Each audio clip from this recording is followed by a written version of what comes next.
Hello, good afternoon, and welcome. Welcome to this webinar, and I'm just going to share my screen with you.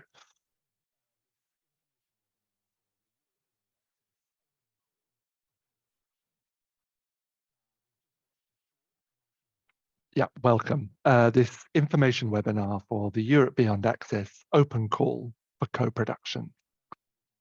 We've just watched a short promotional video with various dancers, disabled and non-disabled, images of various conferences, including sign language interpreters and audiences gathering at theatres.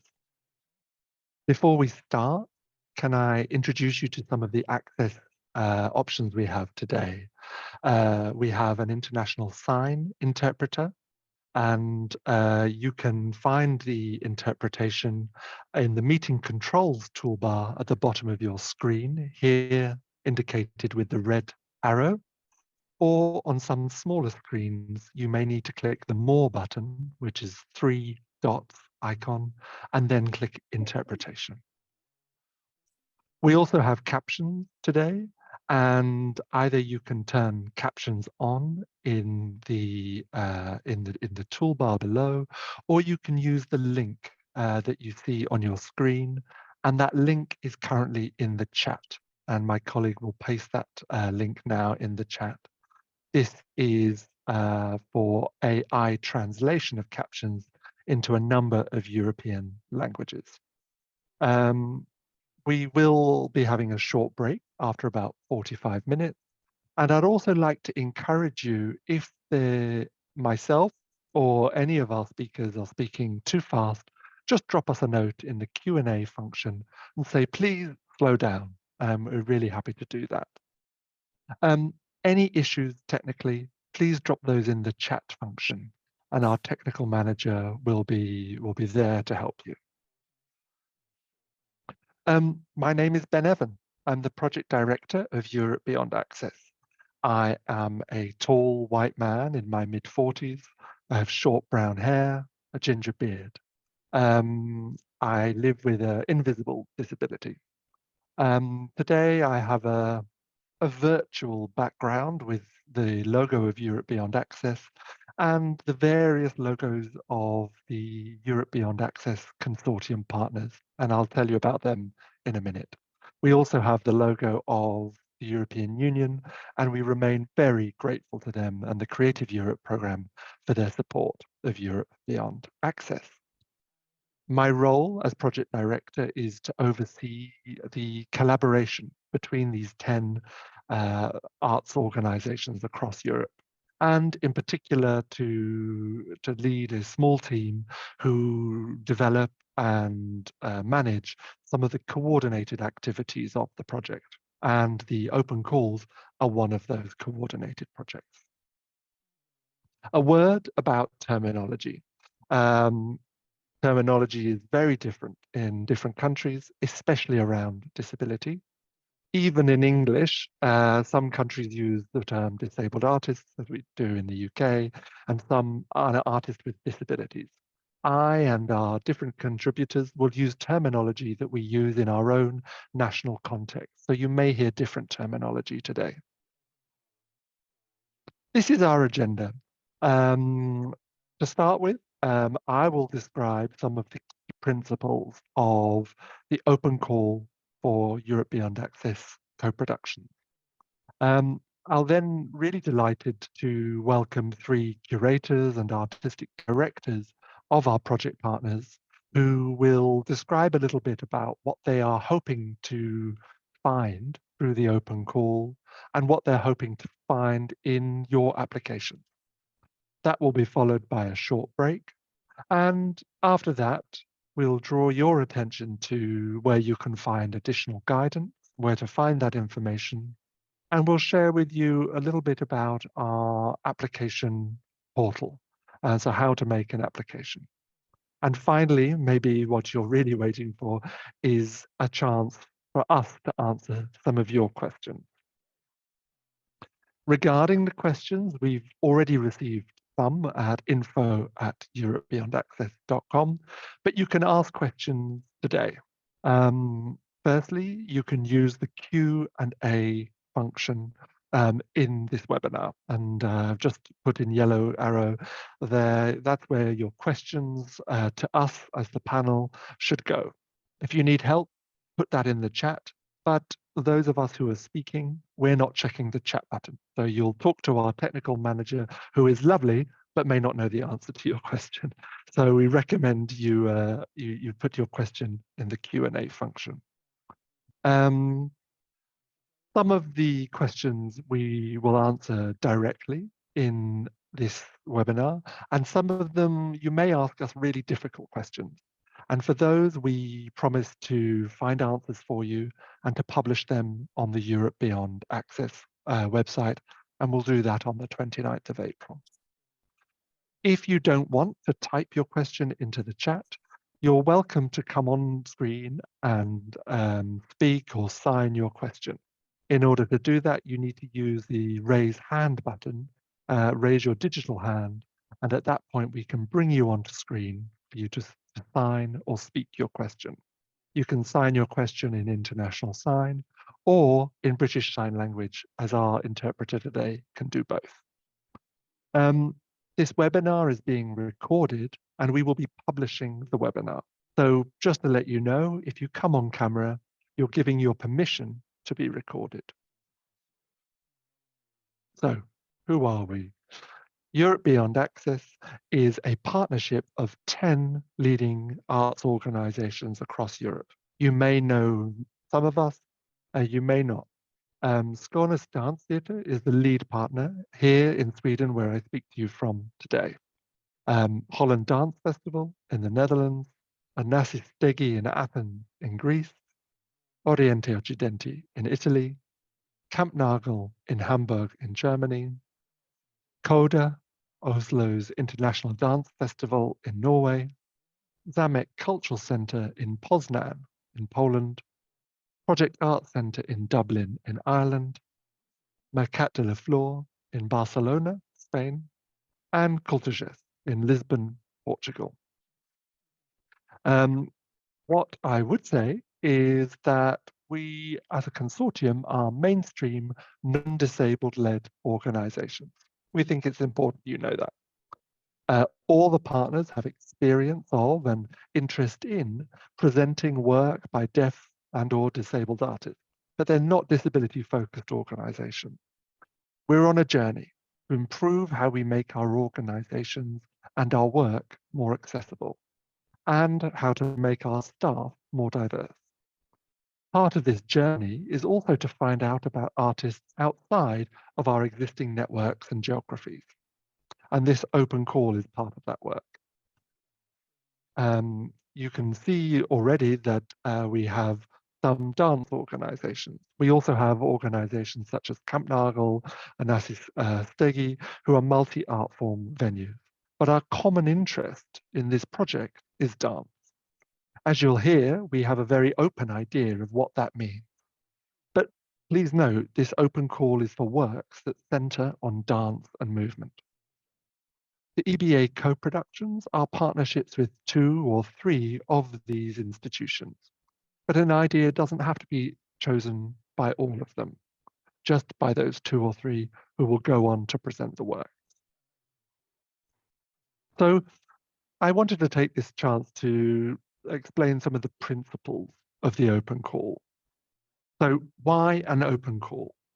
As I've already mentioned, one of the aims of the Europe Beyond Access partners is to hear about artists and ideas that we would not know about otherwise. We're aware that because of barriers in the local scene, often disabled artists are not represented in various showcases. This is our chance to jump over the local gatekeepers and to hear from artists directly. But this is not an objective funding call. This is a subjective call for work that our partners would like to co-produce and see on our stages. Our partners know our audiences. They know what they're looking for artistically. But through an open call, we hope to meet artists we don't know already, and also to hear about projects that people may not have already told us about. Why only disabled-led projects? Well, first, I should say that we as partners, we know and respect many of the companies and projects in which disabled dancers and performers are led by non-disabled choreographers, directors, and dramaturgs. And many of those companies will be appearing in our program. But one of our aims for the Europe Beyond Access project is to support disabled artists as leaders of projects and not just as participants. Artistically, we are interested in the innovative ideas that disabled leaders are bringing to their works. So we've chosen in this one activity to focus only on disabled leaders. What do we mean by disabled-led? Firstly, in terms of what do we mean by disabled, and some people have already asked us this, we use the social model of disability. We think you are the expert on whether you identify as disabled because of the barriers put in place by society and by the cultural sector. We will not be asking for any proof or certificate. We support works led by artists with experience of physical impairment, of sensory impairment, such as deafness or visual impairment, with experience of intellectual impairment, chronic illness, and neurodiversity. When we say artistic leadership, we mean perhaps as choreographer, director, dramaturg, but also as writer. There are a number of ways that people lead projects artistically, but we want to see that artistic leadership done by a disabled artist or artists. And I say artist because we say you can collaborate with who you want, disabled or non-disabled, but the leaders of the project, the leader or leaders should be disabled. We embrace co-leadership models. We know that many artists are making work as collectives, including disabled and non-disabled artists. That's fine with us. We also know that many artists are working in partnership with creative facilitators, especially, for example, learning disabled choreographers who may work with a creative facilitator. Again, we really support and embrace your ideas. You are eligible. But if your company is, maybe let's take an example. Your company is disabled led, but your project that you want to apply with, this particular project is choreographed by a non-disabled artist, would say, actually, this is not the project for you. This is not eligible within our open call. Maybe as disabled artists, you want to make an invitation to a non-disabled artist to direct a performance or choreograph a show. No, this isn't the open call for you. But what experience must the lead artist have? We've said that lead artists must have previous experience of making work, leading an artistic project. That could be at a local, national, or even international level, but they must have experience. And we say that because the EBA co-productions are high-profile, internationally touring works. We believe it's not right for an artist to make their first work in this context. We think it's exposing and pressured. We also believe we cannot make this financial commitment of this scale to an artist that has not led projects before. Now, what I should say is we know there is a vicious circle of artists not being given projects because they don't have prior experience, and they can't get the experience if they're not given projects. In EBA, many of the partners is each supporting less experienced artists to make new work and develop their craft through other activities. But our co-production through this open call are not that opportunity. Again, the previous experience does not have to be of large projects, but you must have experience of leading projects which have had performance outcomes with a public audience. You must tell us about this in your application, and we ask you to share with us a link to a video or a previous work. And another question we've already been asked, what do we mean when we say new artistic works based in dance practice, choreography, or movement?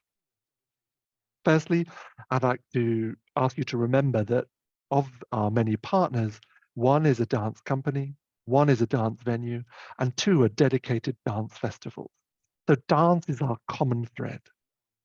So dance and the investigation of movement needs to be at the heart of the work proposed for this open call. Now, I should say we are very open about formats.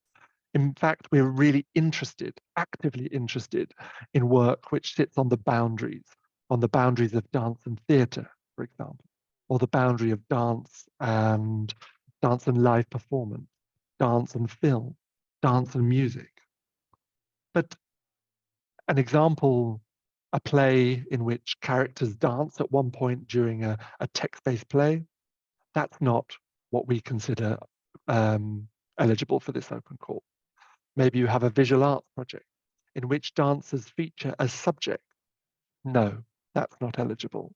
Or maybe you're suggesting an evening of cabaret in which a dancer is one of many acts on the stage. No, that's not eligible. What is eligible? Let's talk a little about the countries of the open call. Just to be clear, applications that come from the European Union are all eligible, as well as from the following countries: Albania, Armenia, Bosnia and Herzegovina, Georgia, Iceland, Kosovo, Liechtenstein, Montenegro, North Macedonia, Norway, Serbia, Switzerland, Turkey, Tunisia, the United Kingdom, and the Ukraine. And we remain grateful to the British Council for its support of UK artists to be part of this open call. So we'll answer in more detail a couple more questions at the end, the final element of our webinar today. But enough with the boring bit, which I get to do. I now get to hand over to my colleagues to do the really exciting bit of introducing what makes them excited about this open call. So in a moment, I'm going to invite to speak three of our curators and artistic directors. Stina Nielsen, the artistic director of CODA Oslo International Dance Festival, Alina Buchberger, curator at Kampnagel, and Christina Liata, head of international co-productions and tours at Onassis Degi. So welcome. We're going to start with Stina. If you'd like to introduce yourself and tell us a little about what you'd like to see in these applications. Hello, everybody. Yes, my name is Stina Nielsen. I'm very happy to be here. I am the artistic director of CODA, a dance festival based in Oslo, Norway. I am a white woman in my 40s. I have shoulder length, dark blonde hair. Today I'm wearing glasses with a black rim, a black polo neck, and a bright orange jumper to counter the snow we're experiencing in Oslo today. So CODA is one of the largest contemporary dance festivals in the Nordic countries. And each October, the festival gathers between 10 to 15 national and international contemporary dance artists who present work in all the main venues for dance in Oslo, as well as outdoors, in museums, in bars, on the streets. As a festival, we really value inclusion and access for a broad audience through the different performances we do, through the workshops we deliver, through seminars, talks, and social gatherings.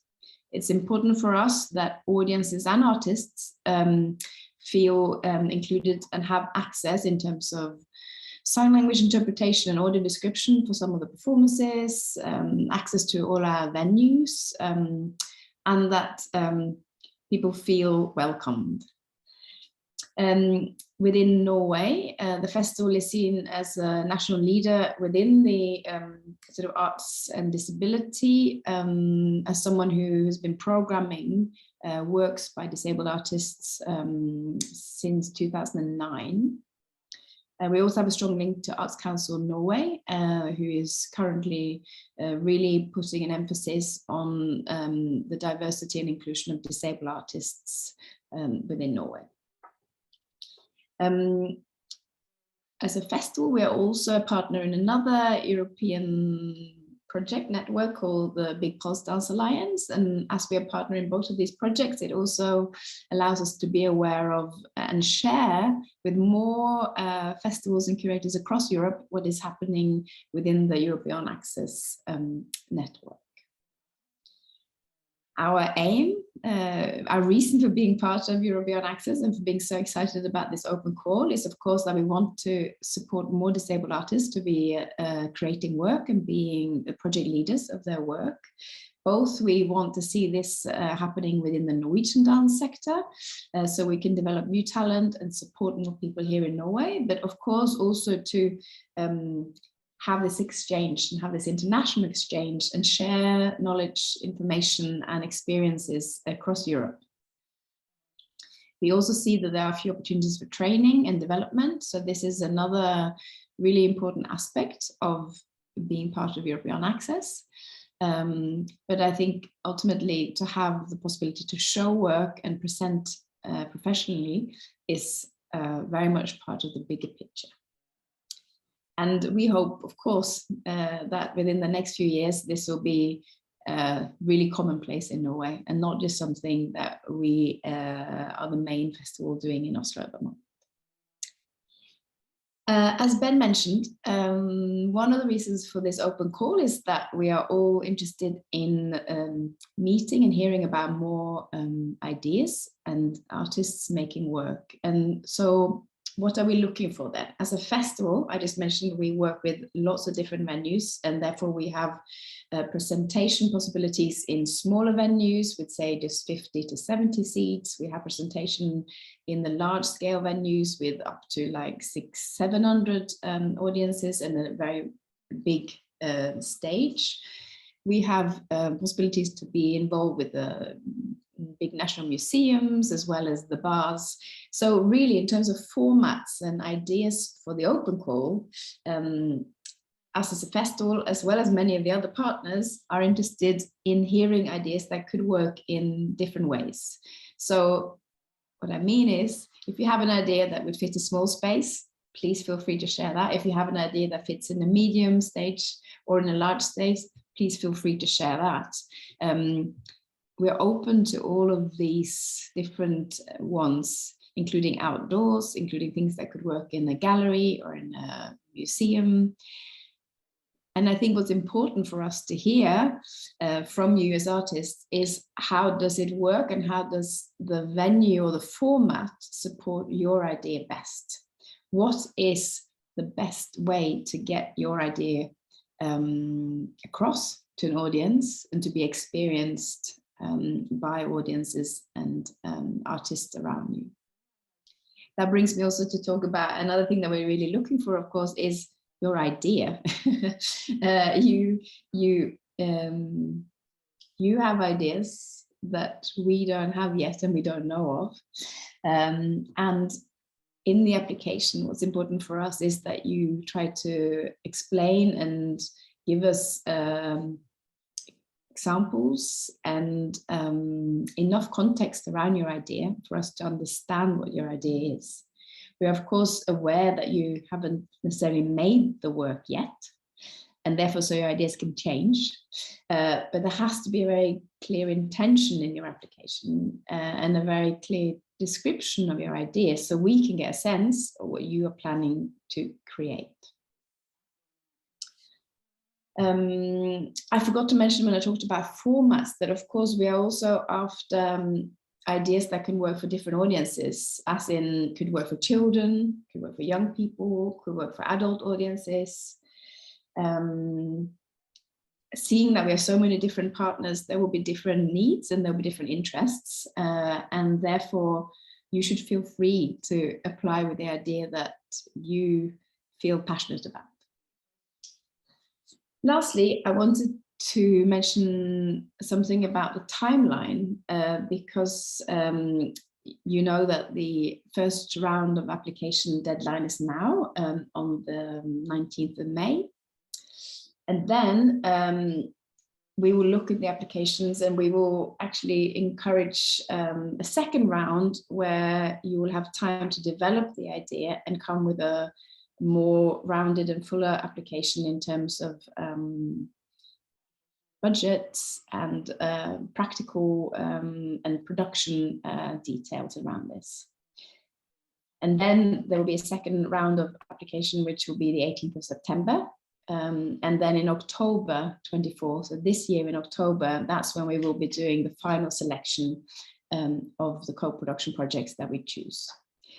Because we don't expect you to be making this work until after October 24. And we're hoping that we can present it from September 2025. So what I'm trying to say is we are looking for ideas at this moment in time. We're looking for things that may be bubbling or percolating, things that you might be quite far ahead with, but that you haven't realized yet. But as a network wanting to present the work, we are not looking to present the work until we get to 25. We are thinking that when you find out about the open call in October 24, you will have 25, 26 even to be making the work. And then from September 25 until June 27 is when we as a network are looking at presenting the works in our various houses and festivals. All these dates, I'm sure you will find anyway in the written information on our webpage. But I just want to talk you through this, our expectations of the timeline that we are thinking about. I think that's it for me. Thank you. Well, thanks so much, Dina. And I'm particularly grateful for you stressing the fact that we're really interested in people's ideas at this stage, that we're not expecting to go into production straight away. We want brilliant ideas that we can encourage, support, and contribute to where we can, and to see those works on in 25 or even 2026. So thank you for that. In a moment, I'm going to invite our next speaker on, but I just want to encourage participants, if you have some questions, please start thinking about those now, put them in the chat, or think of your question so that we can make sure that we are answering them in the second half of the webinar. So please, if you have any of those, put them in the chat, put them in the Q&A now. So now our second curator, Alina Buchberger from Kampnagel, will tell us a little bit about what she is hoping to see with the open call applications. Thank you. Hi, thank you, Ben. So my name is Alina Buchberger. I use she, her, sometimes they, them pronouns, and I am a curator, and I've been working here at Kampnagel since 2016. I am a white queer person, today wearing a black turtleneck shirt and glasses, and I don't identify as disabled. And I am one of several curators working here in the season program at Kampnagel, and my own curatorial work focuses mainly on dance, performance, political discourse, and literature. I want to share some things about this institution with you so that you get an idea of what we're working on here. So Kampnagel is a non-disabled led international production house in Hamburg in the north of Germany. We present dance, performance, theater, music, conferences, parties, installations, digital arts, projects in public space, so a really wide range of interdisciplinary work. Kampnagel is an arts institution in a former factory building with a large outside area and 6 stages, and all of those have a very industrial feeling and history to them. Including also a history of massive forced labor and weapon production during the NS times that we are currently in the process of transferring to our audiences. This space has been claimed by freelance artists and been institutionalized really slowly since the 1980s, and it's now officially a state theater and one of the biggest production houses in Germany and also in Europe. Some of our stages are more adaptable and work with different space coordination, and some are more like representative bigger stages. So they go from roughly 100 to 850 audience members. We are currently looking towards a really fundamental renovation of this entire venue that includes also some new buildings for residency and rehearsal. This will be a 3 to 4 years process and probably starting at the end of 2025. But we will continue producing during this transformation of the space, and we will also be presenting work inside the remaining building and outside in public spaces.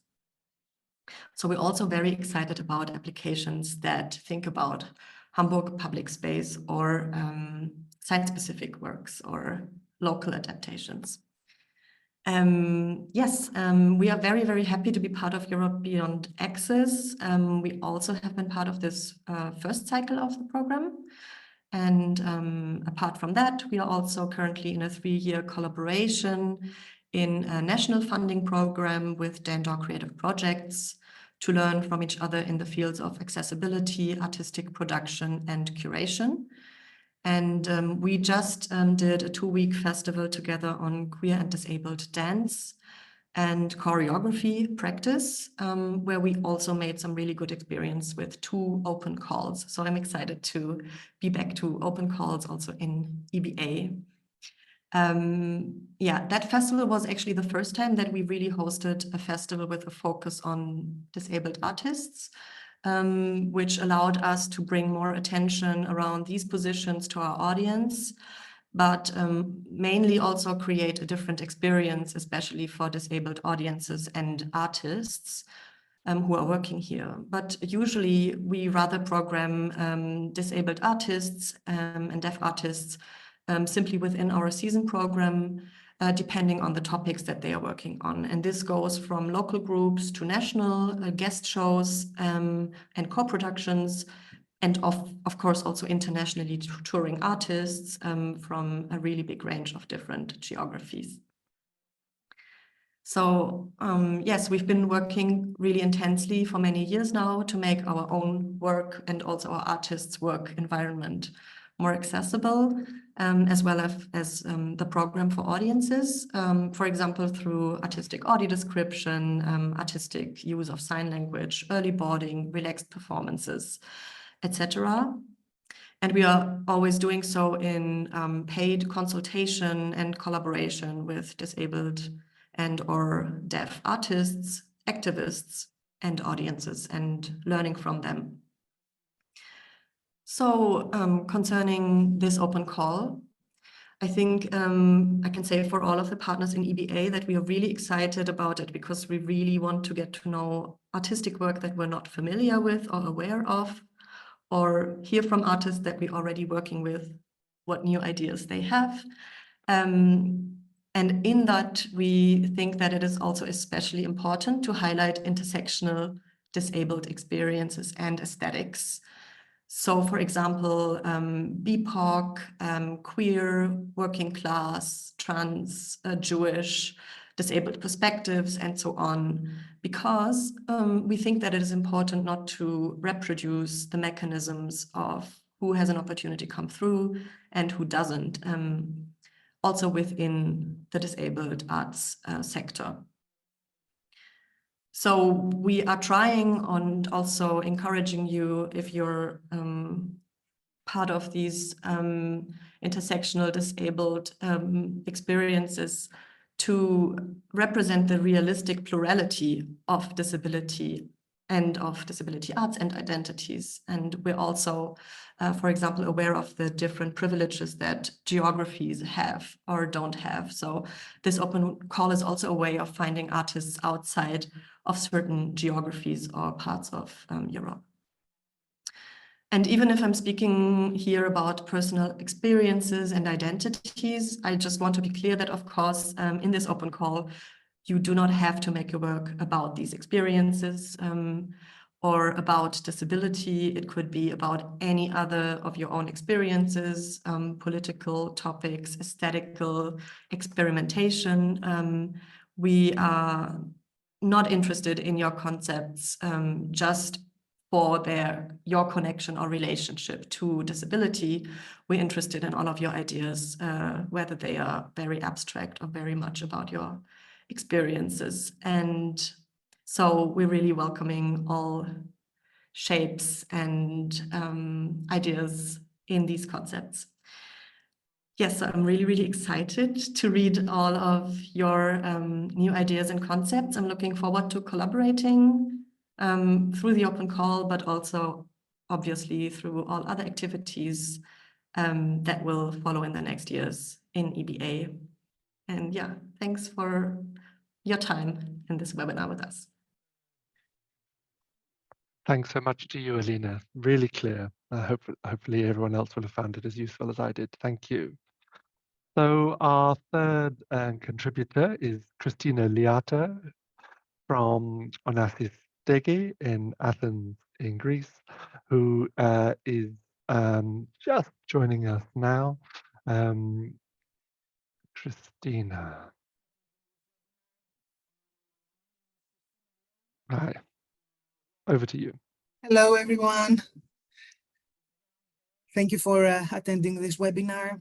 My name is Christina Liata. I am a white woman in my mid-40s with brown hair, a beige blouse, and wearing red lipstick for today's presentation. I don't identify as disabled. I work at the Onassis Stegi in Athens for the past 10 years as responsible for international co-productions and as head of our touring and networking program. I want to speak a little bit about who we are and what is this cultural center situated in Athens in Greece. We are the Onassis Foundation's cultural hub. It is a private foundation that has many activities. One of its core activities is supporting, creating, producing, showcasing contemporary performative art, but not only. We are active in Athens since 2010. And we have established ourselves as a landmark venue on the Athenian cultural map, with events and initiatives that go beyond artistic limits and geographic borders. So we host and produce theatrical, dance, music work, film screenings, art and digital work. And also our activities extend beyond the four walls of the venue in Athens. We are producing contemporary work in public spaces or in unexpected locations in Athens and beyond. Generally, our main aim is to be stimulating discussions and to propose new ideas via our activities and events. We are, of course, actively engaged in cooperations and international projects, supporting training and development of disabled artists. And we have also showcased disabled-led work throughout the 10 seasons of the existence of our cultural center. We have created a venue that is fully accessible. Both our public spaces and our main stage and also our smaller stage are fully accessible. And we try, we are being constantly careful in taking care of the needs of all audiences and all artists. We are really excited to being part of this consortium of cultural centers and festivals, and we're really eager to reading your ideas and your applications. What I wanted to speak about is the value of interdisciplinarity and of innovation in your propositions. Let me explain a little bit what we do at Onassis Stegi. We try to present work that combine and incorporate many different forms and creative mediums, such as performance, video, installation, theater and dance in one work. Throughout the years, we have become synonymous with performative work that welcomes creative experimentation and encourages open dialogue between the art forms and the mediums. So we want to empower also crafting and incorporating tools such as extended reality tools, virtual reality tools, augmented reality tools, and encourage projects that explore the potential of artificial intelligence and other art forms that are open to the merging of art and technology. We believe that art and technology combined can spark a very interesting dialogue and can create new narrative ways that move the boundaries and provoke the perceptions of both the audiences and the artists. So this is one aspect and one main focus of our interest. Lastly, I wanted to speak a little bit about the production value that we would like to see in the propositions. We encourage, of course, creative ideas, but also through your application, we would like to see what are the practical elements and what is, for example, the composition of your team, what are the core elements of your budgets, if you have a producer incorporated in the team, if you have a well thought technical team, for example, or technical consultant. What's important for us is to see that not only there is an idea proposed, but an idea that is feasible, that can be realized. That's all from me. Thank you for your time, for listening to us. And thank you for being here today. Thanks so much, Christina. That was really clear. And like the other contributions, I noted that you really described what you at Onassis Stegi are particularly interested in terms of innovation and the relationship with digital. But also these are ideas and themes that other partners are also interested in. Just a reminder that these are just 3 examples of this partnership of 10. So please don't feel limited by what you've just heard now. In fact, feel the opposite. We wanted to give you an idea of the breadth of the different types of ideas, themes, approaches that our curators and artistic directors are interested in. So please do send us your ideas. So we're going to draw this half of the webinar to a close. I'm going to remind you to please put some questions in the Q&A. We will take a 5-minute break, coming back to think about how to apply, and then answering some questions that have been raised directly. So it is now 45 minutes past the hour, wherever you are, and we will come back at 50 minutes past the hour. So we will go silent until then, and I will come on screen with a minute just before we return. So thank you. We'll just take a 5-minute break.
Hello again, everyone. We'll start again in 30 seconds.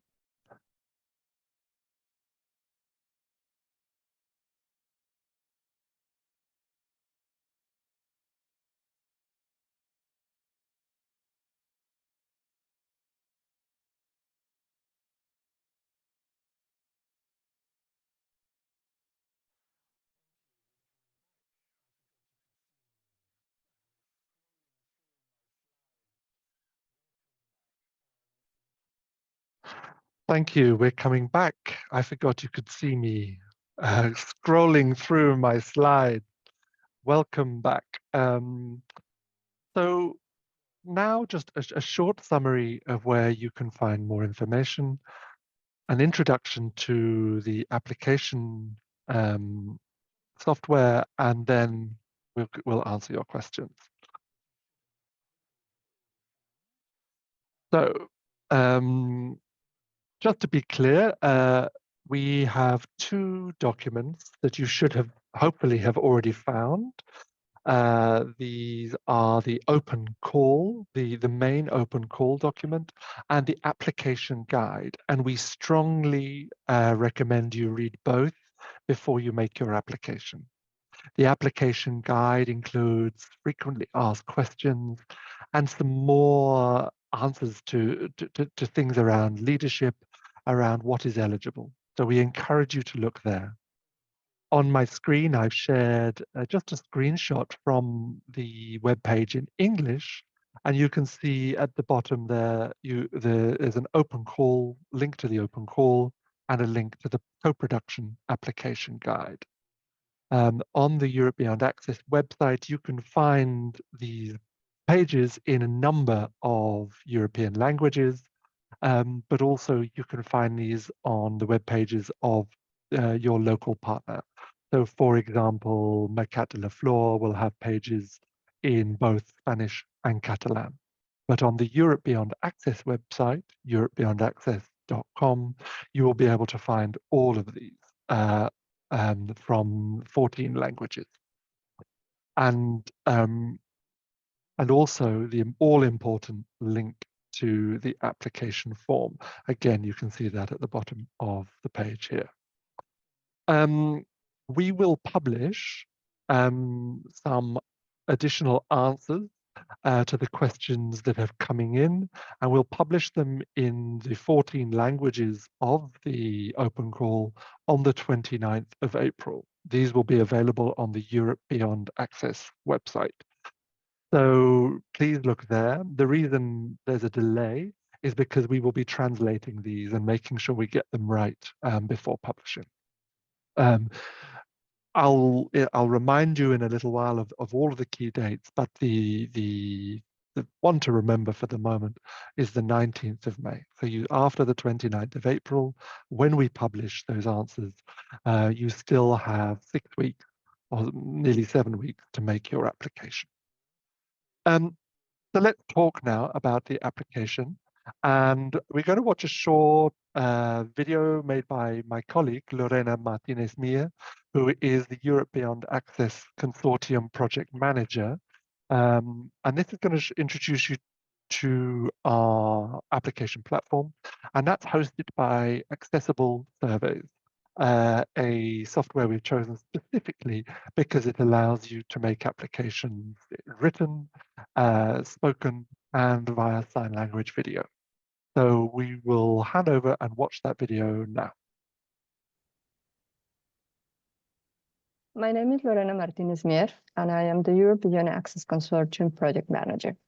I'm a middle-aged Latino woman with shoulder-length gray hair, and I'm wearing a blue shirt with embroidered flowers and big white glasses. My virtual background is a light background that has Europe Beyond Access and Partners logo. We're committed to making this open call as accessible as possible. And for that, we have partnered with accessiblesurveys.com to develop a survey that is genuinely accessible and adapts to your needs and preferences. It is very intuitive and easy to use, and we want to show you the different options available. So let me share my screen, and we can go to it. When you access the link, you will see a this first screen with a window allowing you to select your language.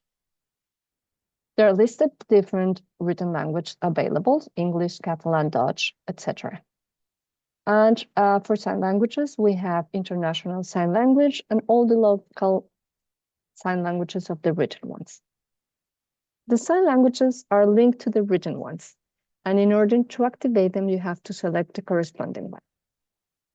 But we can go through that later on. I am selecting now the English version and continue with the survey. Once you select it, you have the welcome page that has mostly the same information as just mentioned about the languages. You will have a left menu with the different steps, and on the bottom, the next step proceed button. I just click on it and arrive to the terms of service screen. That it is important to mention that this survey software is developed and hosted by accessiblesurveys.com, and by accepting these terms, you acknowledge that they and we are collecting your data. We ensure you that we respect your rights, privacy, and data correctly, and we will usually use it exclusively for this open call and won't share your information. Once you tick the box to agree on the terms, you can click on to start the EBA co-production callout. And we arrive to the third screen, that is the accessibility settings. We have several options available here, and it's developed for suit your best requirements. The first option we have is the theme and contrast. You will be able to select with a variety of color themes and contrast. You have yellows, dark backgrounds with white text, etc. The next option is larger text. With this option, you will be able to enlarge your text or reduce it. The next option is activate the easy mode. When you select this option, it will simplify the interface. This survey is already designed with a very simple easy mode interface. The fourth option is activate read aloud.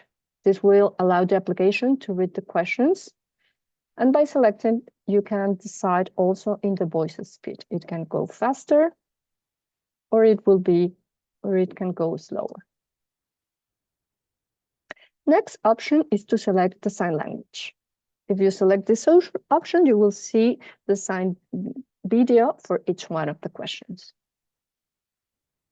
And finally, the option to activate the voice recording that will allow the application to record your voice directly on this on the software. So for the first option, I want to select a different theme with teal and yellows and activate the read aloud option. I click on the next page button, and we are in the core of the application where you will fill all the information. As you pass the text with your mouse, you will see we have an icon with the upper body shape with some waves. That means that it will read aloud the information, the text. You click on it. You can submit your answer to each question either as a voice recording, in sign language by uploading a link, in writing in the text boxes provided. And it reads the information. Each one of the text boxes also have the same option. Applicant's name.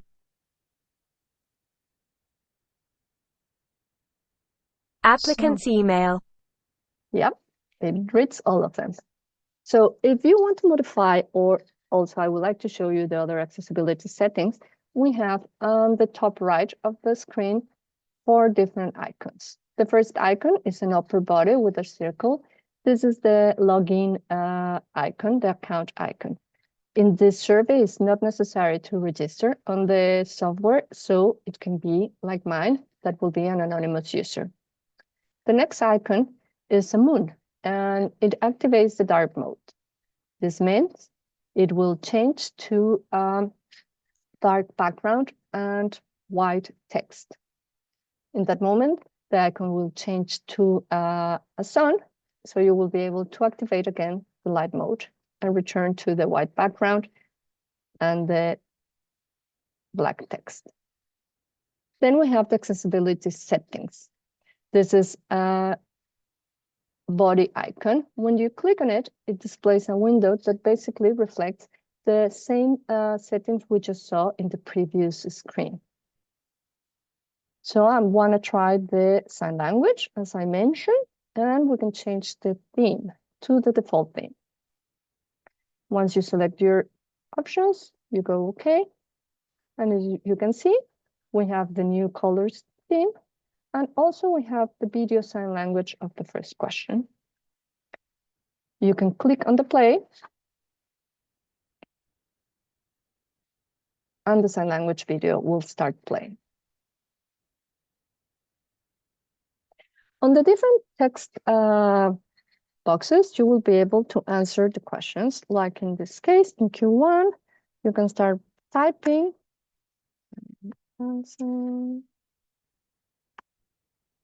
Question 1.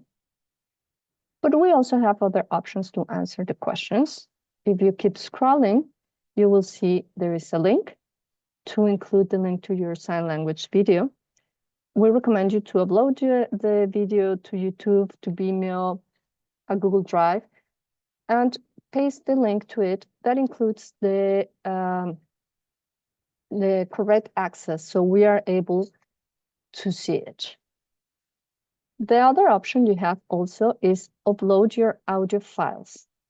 You can click on upload files and it will open on your screen where you can select your audio file, but also you will be able to drag and drop it. As you can see, the file is already uploaded. And the last option to submit your question is to record the audio in the application. By that, we have to go to accessible settings again and select the last option, activate voice recording. Once you select it, you will see that on each of the text boxes, you have the button of record, and you can click. We request your permission to use the microphone, and we'll start recording like it's doing right now. Then you can stop it. And then you have the option to listen to it. To use the microphone, and we'll start recording like it's doing right now. If you're happy with your answer, you can leave it like that, or you can clear the recording and start again with a new one. So the last icon, I didn't forget, on the top right is the 3-dot icon, and this will allow you to change the language. As it is, it's now set up in English, and we can change it to Spanish, Español. And you see, we have all the information here now in Spanish, even the buttons. So you have escuchar, that is listen, registro, that is record, detener. The last part I would like to share with you, and let's go back with the English option, is the submit question, the submit screen. If we click on the submit screen on the left menu or use the arrows to right there, you will see we're not able to submit because the form is not yet completed. If we go back to the About You page, that is the one that we were working at, it is marked in red those answers that are still missing. Also, it will be marked with an asterisk at the end of each one of the text fields. So this is basic accessibility settings available in this survey, and we hope you find them useful, and we're looking forward to read your applications.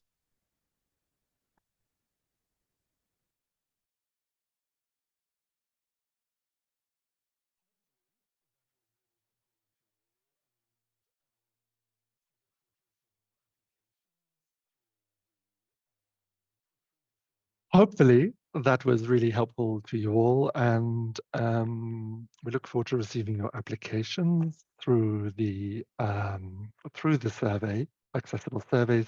But of course, as we said in the open call, if you have any access requirements that we haven't met with that survey, just email us, let us know. So now we're going to try and answer lots of your questions. I'm going to take a couple of the big questions that we've had a number of questions about first. The first one is around geography. Lots of people asking about not only which countries are eligible, but who in the artistic team has to be from which country. So for example, we had questions about a company in France, they want to work with a Senegalese dancer as well. Is that eligible? As one example. Or another example was a company in South Africa who wanted to make a work, bringing in a UK choreographer. Or we had questions around two companies working together, one from Germany and one from South Africa. So lots of different combinations of questions. And it's slightly difficult answer. I think there's a technical answer. I think there's a financial and logistical answer. And also an answer which is about the spirit of the open call. So let me start with that one. What do I mean by that, the spirit of the open call? In Europe Beyond Access, our aim is to really contribute to changed opportunities for deaf and disabled artists, performing artists in Europe. We are ambitious with our project, but we are aware that with the time, the money, the resources we have, maybe Europe is a good enough place for us to start our impact before we go worldwide. So we're really looking to contribute to change in the European cultural sector. So when we look at your application, maybe if it's a South African company, let's say it's a South African company of deaf artists wanting to make work that, yes, is going to present at one of our festivals, but it's going to tour South Africa. And all you want to do is bring in a choreographer from Spain for that 3 weeks. And then the fundamental project is a South African project. But the spirit of the action, it probably would not be a high priority for us. So I mentioned the spirit is one of them. The other is financial and logistic. So in terms of making the work, you have to make sure that you can afford to bring those artists together within your total budget. As we've said in the open call documents, we're very happy for you to have other funding that you bring to this, maybe from your national funder. But remember, you're going to have to bring those artists together for rehearsal periods, travel, accommodation, subsistence, as well as bring those artists together for any presentation. So we need to make sure that it's financially viable. And as a producer myself, I would say you've also got to make sure it's logistically viable, in particular around visas. There's no point saying that you want to bring 5 artists from Nigeria over for a 4-week rehearsal period if there's no possibility of getting visas for Nigerian artists. I say that I've worked a lot in Nigeria. I know how difficult it is to get visas, for example.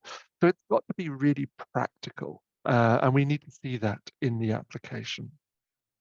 And then technically, we're really open. So if some of the examples, if a French company is saying, we are a company, we're based in France, we want to invite a Senegalese dancer to join the 4 other dancers, it feels still very much a French or a European project, absolutely. Or the idea of 2 companies working together, one from Europe and one from outside of Europe. If the main producing company is here in Europe, absolutely that feels like a project that we can support. We would be expecting to make the co-production payments to a European bank account, of one of the countries of the partnership. So the producing entity or the lead artist should really be, I would say, in Europe. But of course, we're open. I can't have imagined all the possible combinations. So feel free to drop us a specific email with your specific question, not just, oh, would you be open to an artist coming from another country, but be really specific before, so we can give you an answer before you take time to make a full application. So hopefully that answers some of your questions there. In terms of leadership, we've had a number of questions before today, but also I saw some in the chat. What happens if we have, let's say, co-leadership? We have two choreographers. One is disabled, one is non-disabled. Is that eligible? Absolutely, yes. And we state in the open call document that we are really open to different combinations of leadership. But what we say is they must be equal positions of leadership. So we would not accept a proposal where you have a non-disabled choreographer with a disabled assistant choreographer. For example, this has to be truly co-leadership, and we need to feel that in the application. Of course, there is no one model of how you create works and how artistic teams work together.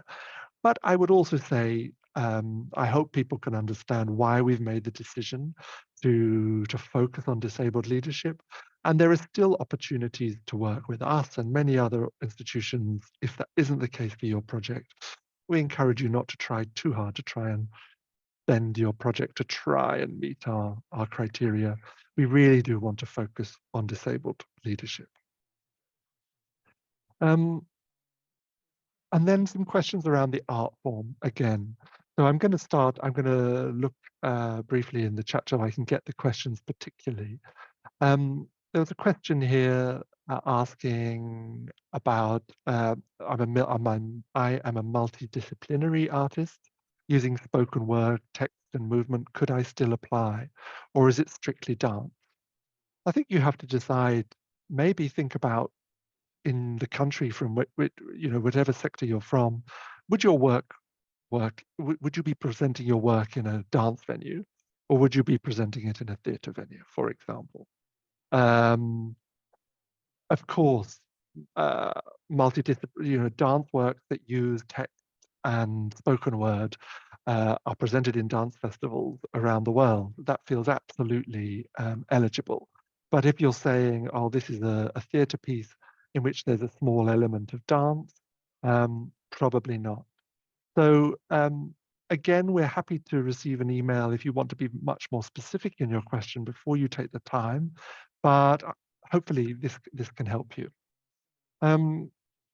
I'm looking here at a couple of other questions, so excuse me whilst I select them.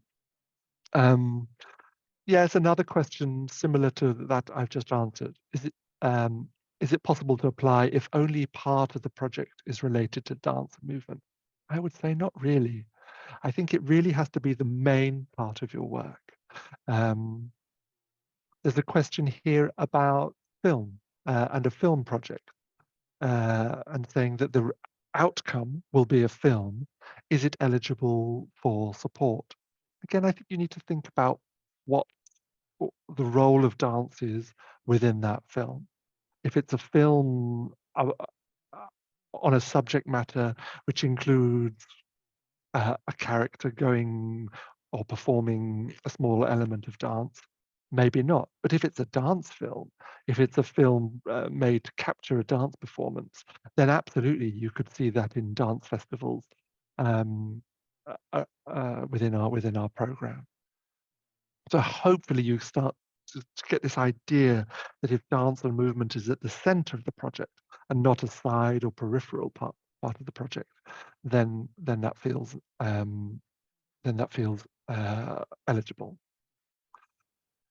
A couple more simple questions we can answer. There's one question: I have two projects in mind I'd like to create. They're really different from each other. Can I apply for two projects? We're really clear on this. No, you can't. You have to make the choice. I'm afraid by doing an open call in 41 countries, we've opened ourselves to many, many applications. So we will not accept more than one application, I'm afraid, from you.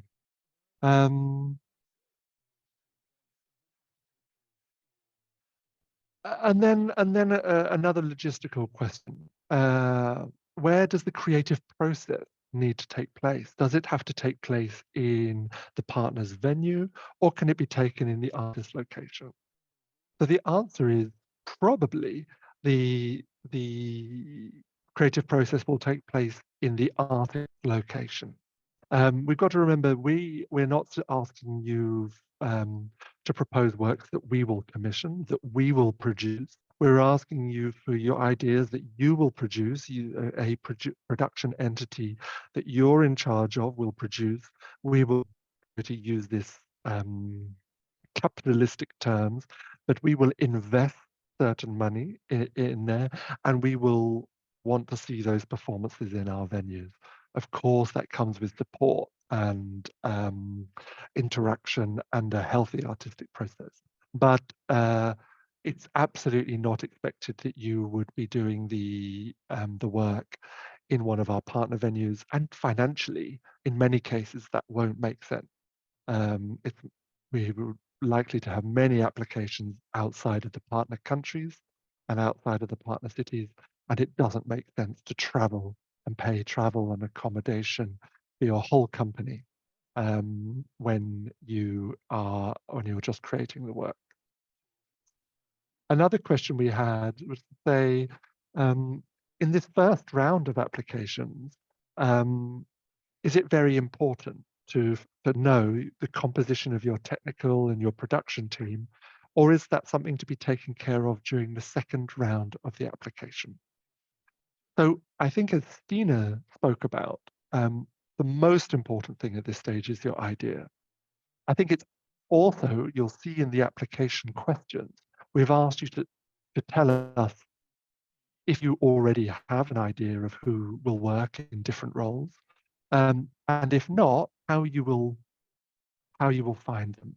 So you may know precisely which dance artist you want to work with, or you may say, well, we will have a rehearsal. That's fine. You may know exactly who you want to work with as your technical team, your lighting designer, your set designer, or you may not. And as long as you're clear about what you don't know yet and how you will find that out, that's fine. Most important thing at this stage is your idea.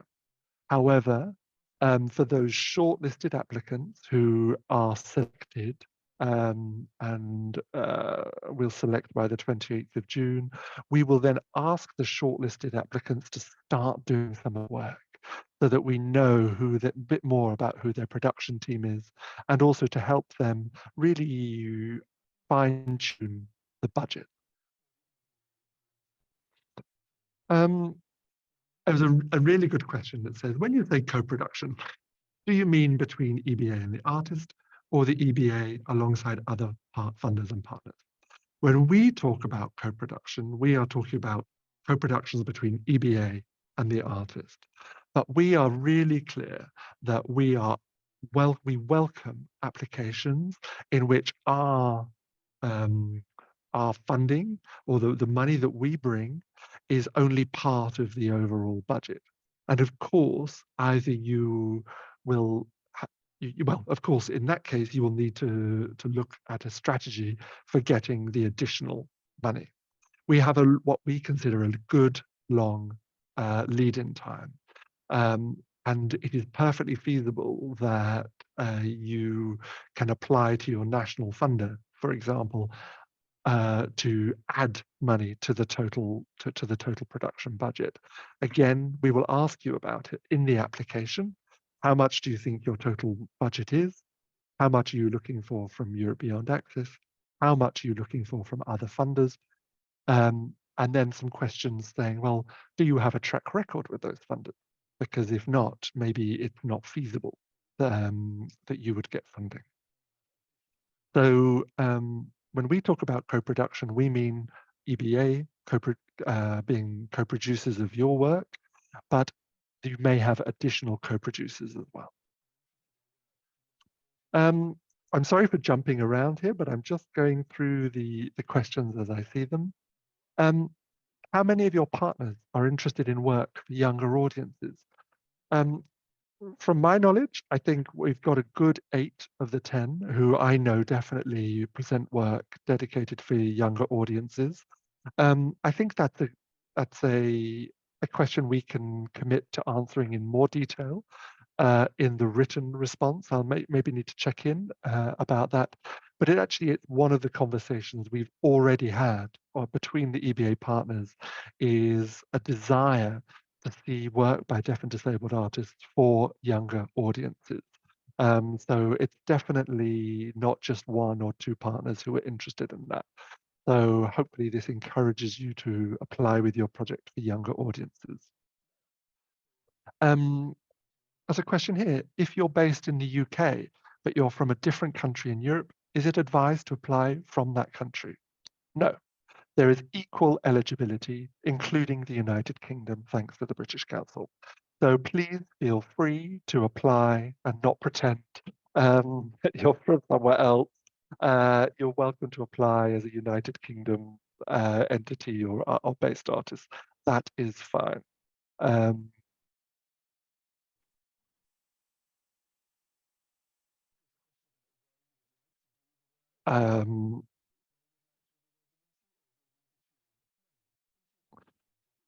Just going back to this question about where you would like to do the work, should we write where you'd like to do the residency, or will we be choosing it? No, we think you should write it. It's your artistic idea. It's your process. So maybe you have already got an idea. Of course, if all the artists are from Poland, it makes sense to do the residency in Poland. Maybe you have a theatre or a venue that you have a relationship with and who can give you free rehearsal space. That's great. It means you don't have to include it in the budget.